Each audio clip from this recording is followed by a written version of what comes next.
नमस्कार दोस्तों, इस वीडियो में बात करने जा रहे हैं खेसारी लाल यादव जी का न्यू सॉन्ग के बारे में। तो दोस्तों, खेसारी लाल यादव जी एक ज़बरदस्त धमाकेदार सॉन्ग लेकर आ रहे हैं, जिस सॉन्ग का नाम है पड़ोसन को शोषण करती है। पड़ोसन को शोषण करती है। दोस्तों, इस सॉन्ग को कब और कितने बजे और किस चैनल से रिलीज़ किया जाएगा, तो सब कुछ बताएंगे। तो वीडियो को पूरा देखें। पूरा देखने से पहले वीडियो को लाइक कर दें और भोजपुरी के ऐसे ही खबर जानने के लिए हमारे चैनल को सब्सक्राइब कर दें।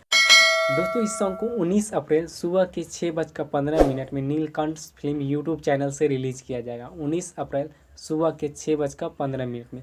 दोस्तों, खेसारी लाल यादव जी का न्यू सॉन्ग पड़ोसन को शोषण करती है। पड़ोसन को शोषण करती है कल सुबह 6:15 में नीलकंठ फिल्म यूट्यूब चैनल से आप लोगों को देखने और सुनने के लिए मिलेगा। दोस्तों, गीत को गाए हैं खेसारी लाल यादव जी ने और शिल्पी राज जी। दोस्तों, गीत दिए हैं सोनू सरगम जी ने, संगीत दिए हैं रोशन सिंह जी ने। तो दोस्तों, खेसारी लाल यादव जी का न्यू सॉन्ग कल सुबह 6:15 में रिलीज हो रहा है। तो दोस्तों, सॉन्ग कैसा लगा नीचे कमेंट करके ज़रूर बताइएगा।